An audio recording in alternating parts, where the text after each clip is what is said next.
Guys అందరూ ఎలా ఉన్నారు? తెలుగు మాంక్ యూట్యూబ్ ఛానల్కి మీ అందరికీ స్వాగతం. మీరందరూ చాలా బాగున్నారని నేను అనుకుంటున్నా. అయితే ఈ వీడియోలో మనం వెబ్ ఆప్షన్స్ గురించి మాట్లాడుకుందాం. మీకు ఏదో ఒక ర్యాంక్ వచ్చి ఉండొచ్చు, కొంతమందికి బాగా వచ్చి ఉండొచ్చు, కొంతమందికి అనుకున్న ర్యాంక్ రాకపోయి ఉండొచ్చు. బట్ అందరికీ ఉండే టెన్షన్ ఏంటంటే అనుకున్న కాలేజ్లో ఇంకా అనుకున్న బ్రాంచ్లో సీట్ వస్తుందా లేదా అని. మీరు అనుకున్న దగ్గర సీట్ రావాలంటే ఆప్షన్స్ కరెక్ట్గా ఎలా ఇవ్వాలో నేనైతే ఈ వీడియోలో చెప్తాను. సో వీడియో ఎక్కడ స్కిప్ చేయకుండా లాస్ట్ వరకు చూడండి. మన తెలుగు మాంక్ ఛానల్లో అయితే నేను మీకు అండగా ఉంటా. మీరు ఫస్ట్ రోజు కాలేజ్లో జాయిన్ అయ్యి కాలేజ్లో వెళ్ళే వరకు మీకు ఏ డౌట్ ఉన్నా కానీ నేను క్లారిఫై చేస్తా కమెంట్స్లో. సో సబ్స్క్రైబ్ మాత్రం ఖచ్చితంగా చేసుకోండి ప్లీజ్. నెక్స్ట్ వీడియోలోకి వెళ్తే మీకు ఇక్కడ 2 రకాలు ఉంటాయి.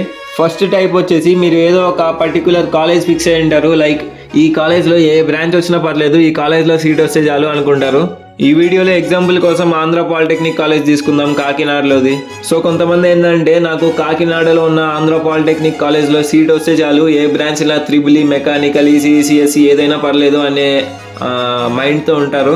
సెకండ్ టైప్ పీపుల్ ఏంటంటే నాకు ఏ కాలేజ్లో సీట్ వచ్చినా పర్లేదు, బట్ నాకు ఈ బ్రాంచ్లోనే సీట్ రావాలి, ఈ బ్రాంచ్ అయితేనే నేను చదువుతాను, కాలేజ్ ఏదైనా నాకు పెద్ద ఫరక్ పడదు అన్నట్టు ఉంటారు. ఫర్ ఎగ్జాంపుల్ సిఎస్సి బ్రాంచ్ అనుకోండి.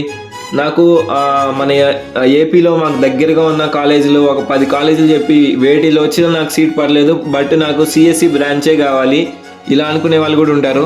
ఇప్పుడు చూడండి, మెయిన్ ఇద్దరికి ఆప్షన్స్ ఎలా ఇవ్వాలో నేను చెప్తాను 2 టైప్ ఆఫ్ పీపుల్కి. ఫస్ట్ టైప్ ఆఫ్ పీపుల్ ఏంటంటే ఈ వీడియోలో ఎగ్జాంపుల్ ప్రకారం ఆంధ్ర పాలిటెక్నిక్ కాలేజ్లోనే సీట్ కావాలనుకుంటారు.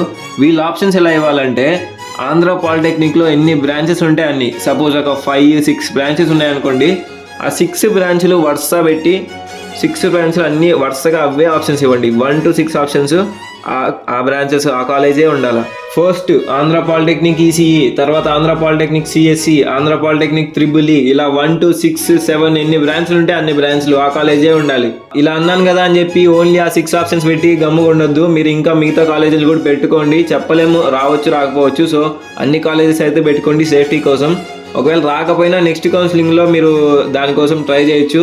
నెక్స్ట్ ఏ కాలేజ్ అయినా పర్లేదు, నాకు ఈ బ్రాంచే కావాలనుకునే వాళ్ళు వచ్చేసి మీరు ఒక 20 కాలేజెస్ మీకు బాగా కన్వీనియంట్ ఉండేవి, మంచి కాలేజెస్, కొంచెం మంచి పేరున్న కాలేజెస్ ఒక 20 అవి సెలెక్ట్ చేసుకొని పెట్టుకోండి. సిఎస్సి ఉన్న కాలేజెస్ మీరు ఆప్షన్స్లో ఫస్ట్ ఇష్టమైన కాలేజ్ ఏదైతే ఆ కాలేజ్ సిఎస్సి, తర్వాత నెక్స్ట్ ఇష్టమైన కాలేజ్ దాంట్లో సిఎస్సి, అలా మీరు 20 ఆప్షన్స్ 30 ఆప్షన్స్ ఎన్ని కాలేజీలు అనుకుంటే అన్ని కాలేజీలు మీకు నచ్చినాయి, ఏ కాలేజ్ అయినా పర్లేదు అని ఉంటారు కదా. మీకు బ్రాంచ్ సిఎస్సి అయితే చాలు కదా. సో సిఎస్సి బ్రాంచ్ వరుసగా so and so college CSC, next so and so college CSC, అట్లా 1 to 20 కాలేజెస్ పెట్టేయండి సిఎస్సి. మీకు ఖచ్చితంగా ఏదో ఒక కాలేజ్లో సిఎస్సి రాకపోతే లేదు, ఖచ్చితంగా వస్తుంది. ఇదనమాట ఈ వీడియోలో నేను మీకు చెప్పాలనుకున్న ట్రిక్స్. ఈ పెద్ద ట్రిక్స్ ఏమి కాదు, బట్ తెలియని వాళ్ళు కూడా కొంతమంది ఉంటారు, సో అందుకని చెప్పాను. మన ఛానల్కి అయితే సబ్స్క్రైబ్ చేసుకోవడం మర్చిపోవద్దు. ఖచ్చితంగా మీకు ఎలాంటి డౌట్స్ ఉన్నా feel free to comment. A comment ఎలా కమెంట్ చేసినా, నేను ఏ టైంలో చేసినా నేను చూసిన వెంటనే మీకు రిప్లై ఇస్తా. సో ఖచ్చితంగా కమెంట్ మాత్రం చేయండి ఏ డౌట్స్ ఉన్నా. Best of luck, bye.